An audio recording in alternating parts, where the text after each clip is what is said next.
Welcome to Influential Sports. Got a special video today. Got Black Couch booking on the channel once again, and we're gonna be doing some WWE awards. Yes, sir. Yes, sir. You already know. Tap in, man. Make sure y'all like, comment, subscribe. Dope video today with Influential Sports. And, I'm ready to get right into it. I think this going to be a good one. All right, you want to start at the top of the top with the MVP or start with promo of the year? I think let's start from the bottom and make our way to the top for sure. All right, for promo of the year, I went with The Rock when he did his The Rock concert on March 15th. He said drugs and keep condoms for the bad combination.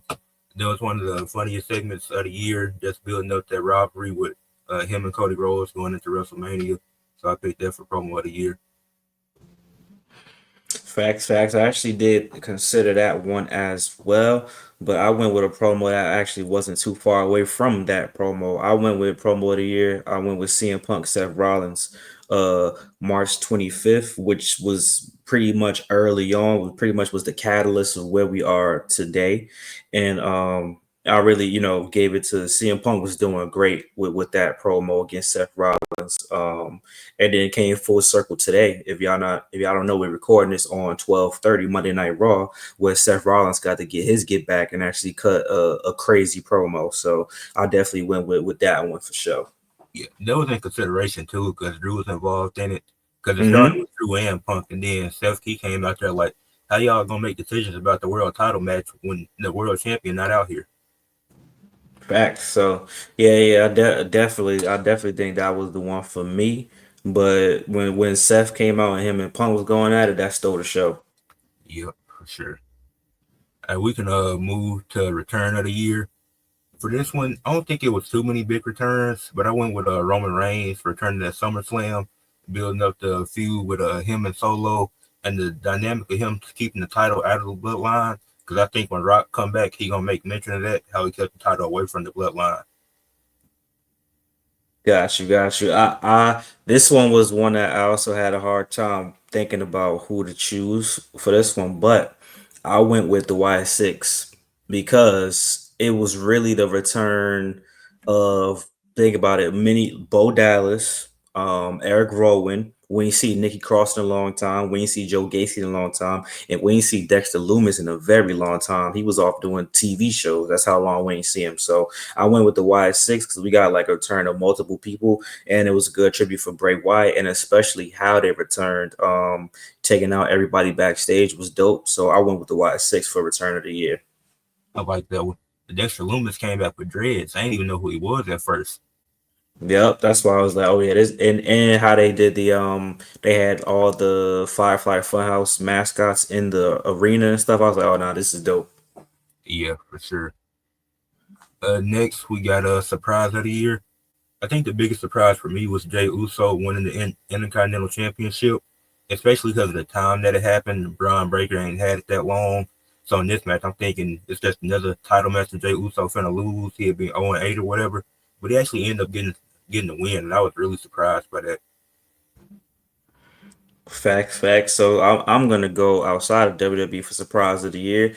Surprise of the year, I went Swerve's title run. Well, Swerve's run, period. Really, how he became not only he became a megastar for AEW, he also had signed one of the biggest contracts in the company, and now he's a certified like star, even though he's not champion now. So I think that was the biggest surprise for me because he was in AEW. He teamed up with Keith Lee, had the mid card belt, and then for him to become what he is and getting over with Prince Nana, I think that was probably the biggest surprise for me because it seemed like they didn't really know what direction it was going in, but they eventually found out what they needed to do.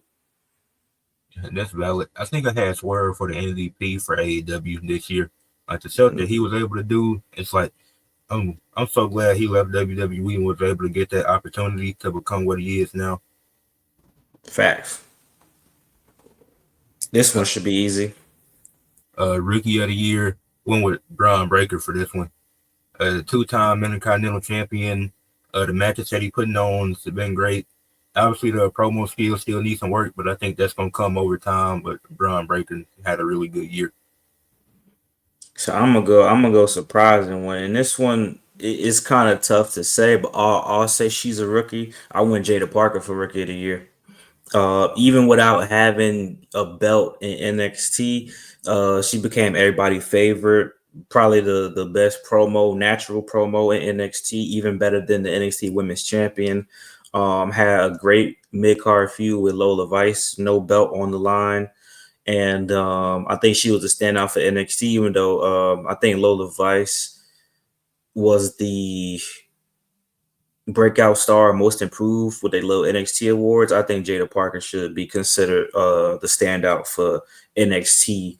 You know, outside of the people who you already thought was gonna like really stand out for the year. That's a good one. I got some of these out of order, but we can go to tag team of the year next. I feel like this one was hard to pick from because there wasn't a lot of great tag teams this year. I just ended up going with Bianca Belair and Jade Cargill. They had the Mm. tag titles twice, even though they didn't have the greatest storylines. They always put on great matches for the tag team championships, which they added some type of value to it. For this one, I actually went the tag team that I didn't even like at first. I went Nathan Frazier and Axiom.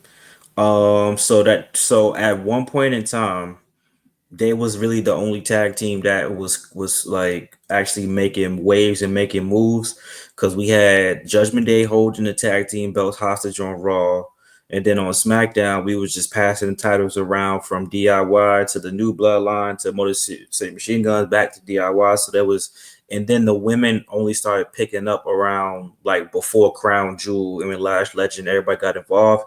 But Axiom and Nathan Frazier was consistent since they got the tag team belts and had multiple title defenses, and they still the champions right as of right now. I'm assuming they're gonna lose to Out the Mud, but you know what I'm saying. I gave it to them even though I'm not the biggest fan. I like the dynamic though.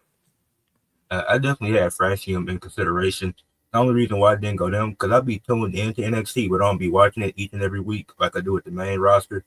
So it's kind of like a bias there towards seeing Bianca and Jade every week. Nah, I didn't even think about them at first, but nah, I think that's a good choice too for sure. I think probably more women's tag teams could have been in more consideration, honestly. Yeah. Next one, let's go to rivalry of the year. I think this one was one of the easiest ones. CM Punk and Drew McIntyre, the trilogy of Mm. matches they had was really good. I enjoyed all three of them. And I think, well, both of them being injured helped stretch it out as long as it was. It being over 10 months because they were both filthy and trying to do this. It's kind of like because I feel like they're going to drag out Seth and CM Punk to WrestleMania, but it only worked because Drew and CM Punk was dealing with injuries and they made the most of it. Got you, got you. So for this one, I actually went Cody. I went Cody and Roman. Because I went Cody and Roman because they had like more than one person involved. You know, obviously The Rock was kind of involved and Seth was involved, but their rivalry really took over. You know, like WrestleMania season, and them even running it back was a surprise for me. So I went Cody and Roman, you know, based off of the history for sure. But I mean, Drew and Punk is a good one though. But like that, like this felt like a long year for sure. So, but nah, that was a good one though. Yeah. And we can go right into match of the year. I had CM Punk and Drew in the Hell in a Cell match at Bad Blood. Definitely definitely their best match out of the three that they had. And it's like it's not just a random match; like it actually means something. They played into the storytelling with the beads, the bracelet. Not convinced that an actual fan gave them that bracelet because it shouldn't have mattered that much. But there was some cool spots in it. So yeah, Drew, CM Punk, and Hell in a Cell. So I did the same thing you did. Match of the year, I chose Cody versus Roman because it made sense that the rivalry of the year would have the match of the year. Cody versus Roman at WrestleMania 40. Exciting. The right person won. We had Undertaker come back. We had John Cena pop out. We had a whole bunch of interferences. The Rock got choke slam. So I went with that for the match of the year based off of the excitement. Not on the technical stuff, no, not really. But match of the year based off of like how hype it was and you know the outcome of him finally winning. Yeah, that's fair. That's fair. Moving on to female superstar of the year. I went with an NXT star for this one. I went with Kalani Jordan becoming the first women's North American champion. Having she held it for 140 days, had some solid title defenses against Sol Ruka, against Wendy Chu. She ended up losing it to Fatal Influence in that gauntlet match that she had, and even that was a very solid match. So I enjoyed what she did for NXT. Now she's gonna go on this heel run going into 2025. So we'll see what she do with that. Got you. So funny enough, I have somebody, but I'm changing it. Person I had was Tony Storm, but I'll say because she been fired 2023 going into 2024, but I'm actually going to give it to Liv Morgan.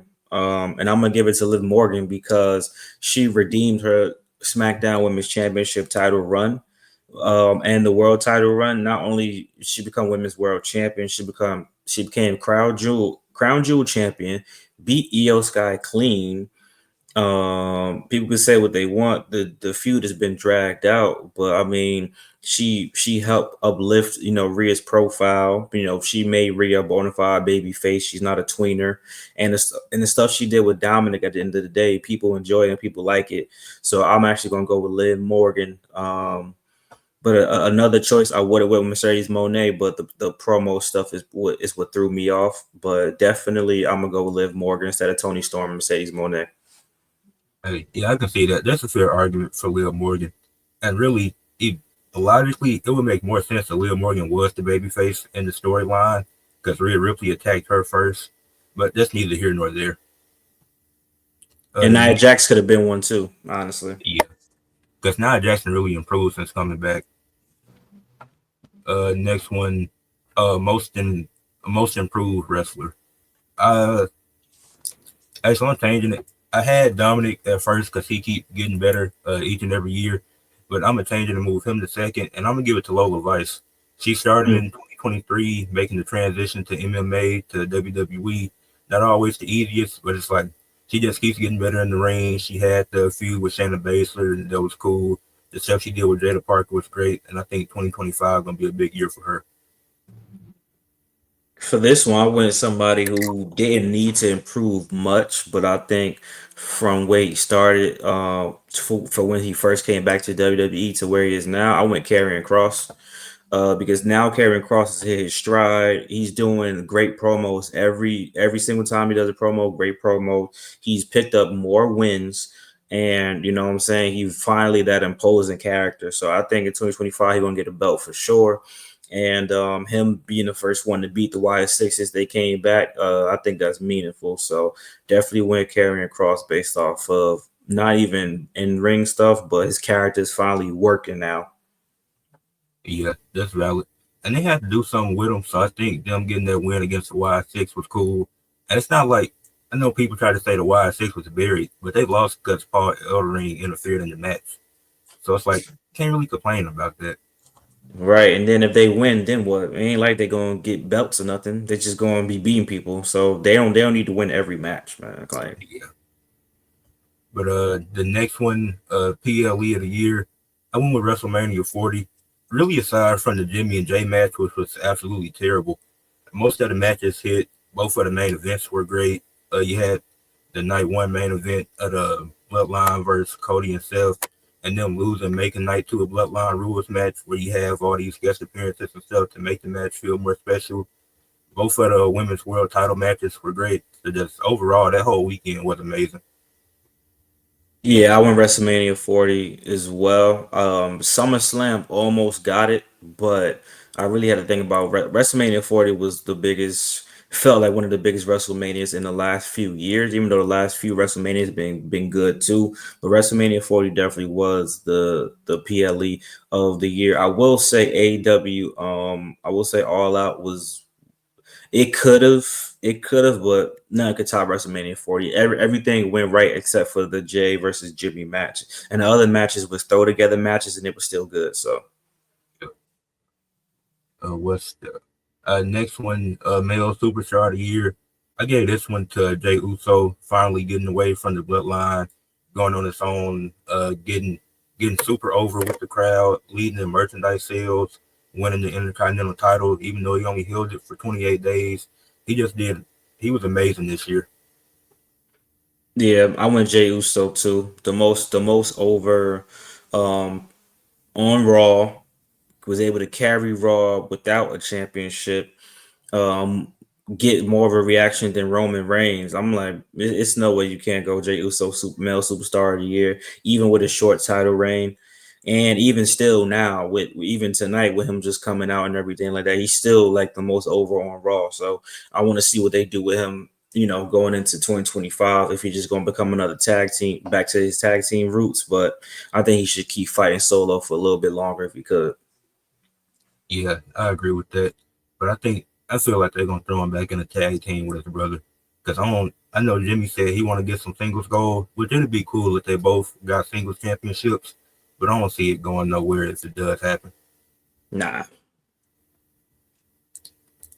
And then the last award, MVP, I went with Drew McIntyre on this one. Because the CM Punk feud, it felt really thrown together. Like, what was Drew's real reason to beef with CM Punk? And then they made it work, stretched it out for 10 months. He won the championship, even though he only held it for 5 minutes. So I do hope he get a real reign with the title sometime soon. But the stuff he did with Seth going into WrestleMania and with Punk throughout the year, it was really great. So I had to give it to Drew McIntyre. Yeah, I went Drew McIntyre for MVP too, just based off of he made me invested in a non-title feud with CM Punk, and I'm not the biggest CM Punk fan, but the stuff they was doing was going crazy. And I'm looking forward to seeing what he does. If him and Roman actually could get a one good one, I'm looking forward to that. And Kevin Owens almost had it, but his stuff didn't really pick up until he finally turned heel on Cody Rhodes. So I can't really count what he did in the first half of the year. But yeah, I definitely think Drew was the MVP, being able to do stuff without even the stuff with, Seth Rollins. He faced Seth Rollins for the belt, got cashed in on. Like, everything he was doing was fine. So I definitely had Drew McIntyre for MVP. Yeah. And maybe Kevin Owens will be a candidate after next year. Because I think he's going to have a big 2025. Yeah, well, they saying Finn Balor gonna get a push. Let's see how that goes. So you never know. I don't know about that one. But that's going to wrap it up for the WWE Awards for 2024. Make sure you leave a like on the video, subscribe to the channel, subscribe to Black Couch Booking, and comment down below and let us know in the comments who you would have picked for these awards. And that's it. Peace. Yes, sir.